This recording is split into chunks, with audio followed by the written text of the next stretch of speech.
सोलह कारण भाय तीर्थंकर जे भये, हर्षेन्द्र अपार मेरु पे दे गए। पूजन कर निज धन्य लख्यो बहु चाव सो, हमहु षोडश कारण भाव भाव सो, हमहु षोडश कारण भावे भाव सो। 16 कारण भावनाओं के संदर्भ में संक्षिप्त चर्चा यहाँ हम विगत कुछ दिनों से कर रहे हैं। दर्शन विशुद्धि, निर्मल सम्यक दर्शन की बात कही, विनय संपन्नता की चर्चा कल हमने यहाँ की। संपन्नता किसे कहें? जिसमें विनय हो, वो संपन्न है। धन, वैभव, परिवार, संपत्ति, इन सब से संपन्न तो जगत में बहुत होते हैं, लेकिन जो विनय से संपन्न होते हैं वे ज्ञानी जीव धन्य हैं। जब श्रद्धा होती है अपने आत्मा की, जब श्रद्धा होती है देव शास्त्र गुरु की, माने दर्शन विशुद्धि जब होती है, फिर होती है विनय। माने बिना श्रद्धा के विनय नहीं होगी। तो पहली भावना का नाम हो गया दर्शन विशुद्धि, दूसरी का नाम कहा विनय संपन्नता, माने श्रद्धा पूर्वक विनय। अब जिनके प्रति विनय होगी, ये नियम है, उनके द्वारा कही गई बात को टाल नहीं सकता व्यक्ति। ऐसा जगत में सहज नियम है। मैं इनका बहुत रिगार्ड करता हूँ, अब इन्होंने कोई बात कही है, मैं उसे टाल नहीं सकता। ऐसा होता है ना। तो अरहंत परमात्माओं के माध्यम से, वीतरागी संतों के माध्यम से, गुरुओं के माध्यम से जो संयम का संदेश दिया गया, तो कहता है मैं तैयार हूँ। क्या पालन करना है बतलाओ? बोले शील का पालन करना है। तीसरी भावना का नाम है शील व्रतेष्वनतिचार भावना। क्या नाम है? थोड़ा सा कठिन है नाम, थोड़ा सा बड़ा है। क्या नाम है? शील व्रतेषु। शील व्रतेषु माने शील व्रतों में अनतिचार भावना, माने अतिचार नहीं लगाना। अनतिचार, शील व्रतेषु अनतिचार भावना। शील व्रत क्या चीज है? शील की चर्चा भी की जा सकती है विस्तार से। शील का मतलब तो ब्रह्मचर्य है, शील का मतलब तो संयम है। शील जिसके जीवन में है, समझ लीजिए उसका जीवन पवित्र है। जिसके जीवन में शील नहीं है, माने समझ लीजिए जिसके जीवन में पाप है, अयत्नाचार पूर्वक प्रवृत्ति है, अनर्गल प्रवृत्तियां हैं, वो धर्म करने का अधिकारी नहीं है। तो सबसे पहले तो कहा बोले शील का पालन करो आप। मन है ना हमारा, ये बहुत चंचल है। तो चंचल मन को रोकने के लिए इस मन रूपी बंदर को जिनवाणी रूपी वृक्ष के ऊपर छोड़ दो। तो जिनवाणी रूपी वृक्ष की कभी प्रथमानुयोग वाली शाखा पर उछलेगा, कभी वहां से उछलकर चरणानुयोग वाली शाखा पर चला जाएगा। जिनवाणी रूपी वृक्ष की कभी कर्णानुयोग शाखा पर चला जाएगा, कभी द्रव्यानुयोग शाखा पर चला जाएगा। कौन? मन रूपी बंदर। चंचल है ना, दौड़ता है इधर से उधर। तो इसको अवलंबन चाहिए मन को, तो अवलंबन मिलेगा तो स्थिर रहेगा। अदरवाइज क्या होगा? जगत में प्रसिद्ध कहावत है, खाली दिमाग शैतान का घर। तो दिमाग को खाली मत छोड़ो, उसको अवलंबन चाहिए कुछ ना कुछ। कभी भक्ति में लगा दो, कभी पूजन में लगा दो, कभी तीर्थ वंदनाओं के विकल्प में लगा दो, कभी स्वाध्याय में, स्वाध्यायों के विकल्प, कभी अलग अलग विषयों में। कभी इसको पढ़ने में मन लग रहा है, कभी इसको पढ़ने में मन लग रहा है, कभी सुनने में मन लग रहा है, कभी सीढ़ी सुनने में मन लग रहा है, कभी किसी का प्रवचन सुन रहे हैं तो कभी पढ़ रहे हैं। तो अपने उपयोग को यदि इधर लगाएं तो क्या होगा? ये पंच इंद्रिय के विषयों से प्रवृत्ति हटेगी, उनसे बच पाएगा। तो ये तो हुआ एक शील, माने रावण जैसा शीलवान हो, जिसको सारा जगत गालियां देता है, वो रावण वो विद्वान भी था और शीलवान भी था। कि साहब रावण के शीलवान की चर्चा तो कहीं नहीं आई, ये क्या बात कर रहे हो? अग्नि परीक्षा हुई तो थी कि साहब, वो तो सीता की हुई थी। कि नहीं, सीता की अग्नि परीक्षा से सीता तो निर्दोष साबित हुई थी, सीता की अग्नि परीक्षा से रावण भी तो निर्दोष सिद्ध हुआ। क्या है? सीता तो निर्दोष थी साहब, सीता तो सिद्ध हो गई अग्नि परीक्षा से, है ना। फिर रावण, माने सीता यदि पवित्र सिद्ध होती है तो रावण भी तो उससे पवित्र सिद्ध हो गया। आप सोचिए, 6 महीने तक सीता जिस रावण के राज्य में रही और सीता का शील सुरक्षित रहा, किसके राज्य में रहकर, किसके अधिकार में रहकर, जिससे ऊपर कोई अधिकारी नहीं था, 3 खंड का शासक, कुछ भी करे तो कोई रोकने टोकने वाला नहीं है, बोलो।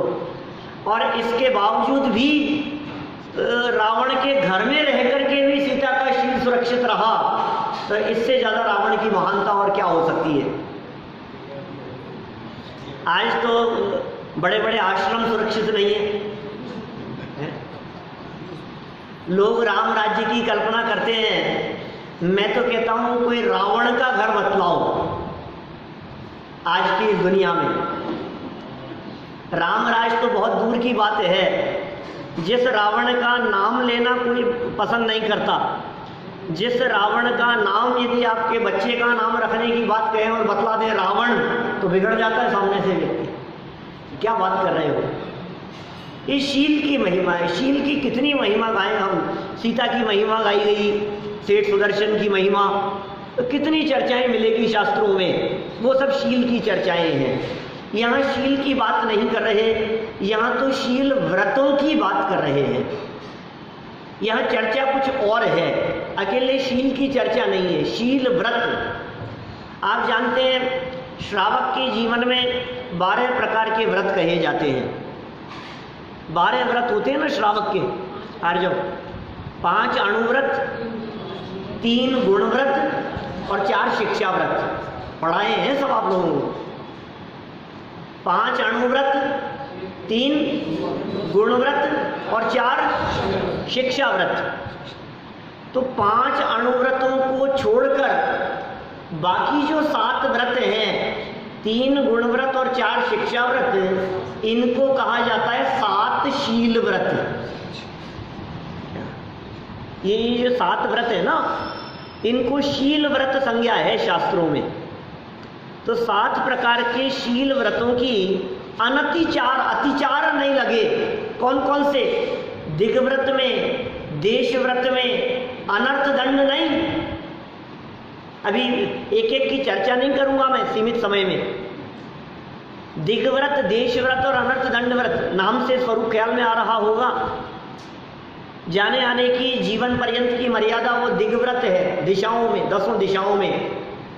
इस सीमा के आगे जीवन भर कभी नहीं जाएंगे ये दिग्व्रत। आज अष्टमी है या आज चतुर्दशी है, तो आज हम 2 किलोमीटर से ज़्यादा नहीं जाएंगे, इस बाजार को क्रॉस नहीं करेंगे, आज हम इस जगह से बाहर नहीं जाएंगे, आज हम शहर छोड़ करके नहीं जाएंगे। ये देश व्रत, मर्यादा, लिमिटेड टाइम के लिए, लिमिटेड एरिया में जो अपने आप को सीमित कर लिया। अब तीसरा एक अनर्थ दंड, ये पाप है। अनर्थ दंड, खाम की क्रिया नहीं करेंगे बिना मतलब की। बैठे बैठे बाली घुमा रहा है, क्या अनर्थ दंड है? बाल नहीं घुमा रहा है तो ये पकड़ा यहाँ से इसका बलासना और इसका धागा लिया और धागे को घुमाया जा रहा है, ये क्या है? ये अनर्थ दंड है। बैठे बैठे क्या करता है? नाखून लिया और दांत से कुतरता रहता है, ये अनर्थ दंड है। पेन यदि आपके हाथ में आ गया तो किताब के किसी भी पेज पर, किताब डायरी कुछ भी हो, लकीटें करता रहेगा। कभी कभी तो किताब कॉपी तो छोड़ो, टेबल पर कर देता है। और इतना ही नहीं, ऐसे भी लोग मिलते हैं जो चद्दरों के ऊपर। ये अनर्थ दंड है।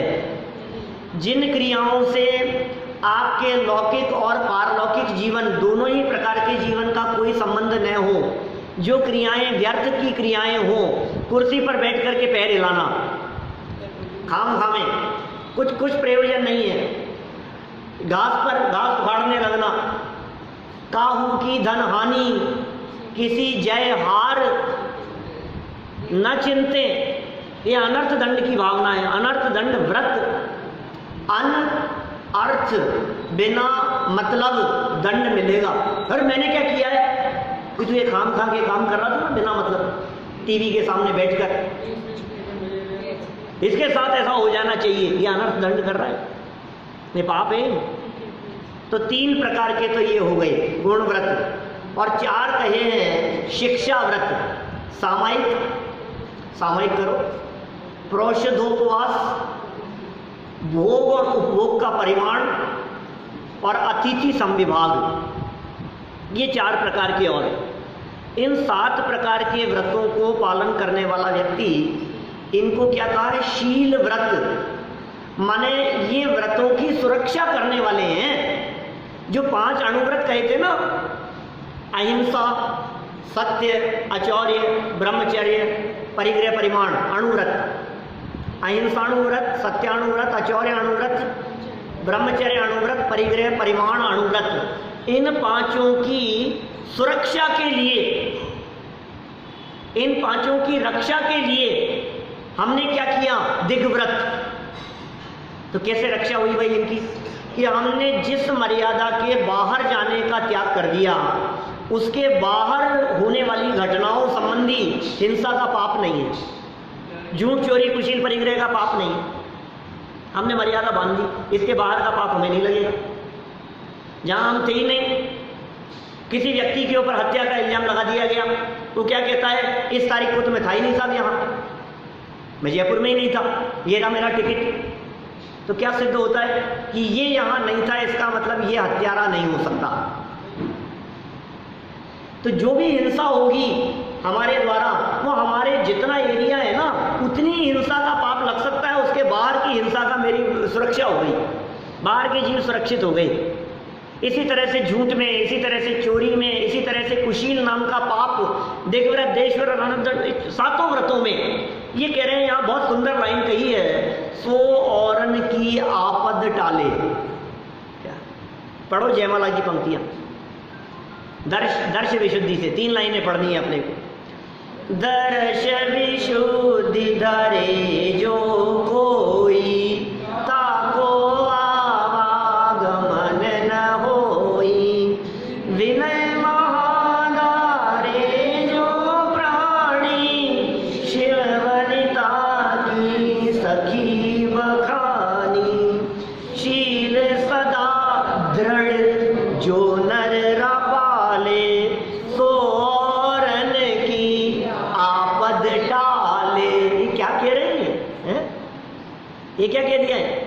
शील सदा नर, जो शील सदा दृढ़ शील का पालन करे, परिस्थितियां कैसी भी क्यों नहीं आ जाए, लेकिन हम विचलित नहीं होंगे।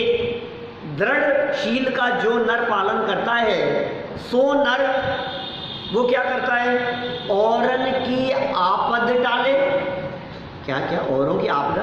मैं शील का पालन कर रहा हूं तो दूसरों की आपदा टल रही है। हाँ हाँ, आप यदि शील का पालन कर रहे हो तो दूसरों की इज्जत सुरक्षित है।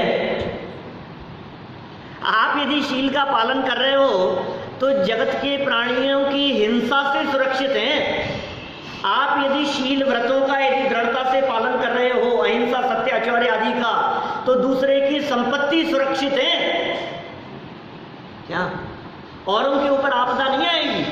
आप यदि आपके परिणाम यदि विचलित है, समझ लो तो संकट है, आपके मोबाइल का चोरी हो सकता है। क्या? मतलब यदि मेरे परिणाम यदि कंट्रोल में है तो इसका मतलब जगत के जीवों पर आने वाली जो आपदाएं हैं उन आपदाओं को सहज ही टाल रहा है ये व्यक्ति। सो औरन की आपद टाले। और शील माने होता है स्वभाव। शील शब्द का शाब्दिक अर्थ यदि आप डिक्शनरी में देखेंगे तो आपको मिलेगा स्वभाव। तो शील का पालन करना माने अपने स्वभाव में रहना, अपने ज्ञायक स्वभाव में रहो। जो जीव अपने स्वभाव में रहता है, अपने स्वभाव की मर्यादा का उल्लंघन नहीं करता, जो जीव अपने अतीन्द्रिय स्वभाव में रहता है, जो जीव अपने ज्ञायक स्वभाव में रहता है, उसके ऊपर भी किसी तरह की कोई आपदा नहीं है और उसके माध्यम से भी किसी और के ऊपर आपदा नहीं है। सो औरन की आपद टाले। ये साहब शील का पालन मैं करूं और आपदाएं दूसरों की टले। तो सुन भाई, तू तो खुद तो निरापद है ही, तेरे ऊपर तो कोई आपदा है ही नहीं। जो जीव अपने स्वभाव में प्रवेश करते हैं फिर उन्हें बाहर में आने वाले संकट नहीं होते। अपने घर में रहने वाले को काहे का संकट? संकट तो घर से बाहर निकलते ही शुरू होते हैं। परेशानियों का सिलसिला तो घर से बाहर शुरू होता है। 5 स्टार में चले जाओ, चाहे 7 स्टार फैसिलिटी क्यों नहीं मिले आपको, क्या बैंकॉक चले जाओ कि लंदन पेरिस घुमाओ, कहीं भी चले जाओ आप, लेकिन घर तो घर ही है। घर जैसा आराम तो दुनिया में कहीं नहीं है ना। घर की याद तो आई जाती है 5-7 दिन में, लेकिन जो घर में है उसको न आंधी तूफान की परवाह है, न किसी तरह के संकटों की परवाह है। अपने घर में है ना। तो अपना घर कौन सा? निज घर नाही पिछान्या जी, हम तो कबहू न निज घर आए। अपने घर में आ जाओ, ये शील है। इस शील का पालन करने का संदेश यहाँ इस शील व्रतेश्वरति 4 भावना में कहा गया है। चर्चा तो बहुत विस्तृत हो सकती है, लेकिन संक्षिप्त चर्चा करने का ही भाव था। हम अपने विषय को आगे बढ़ाते हैं।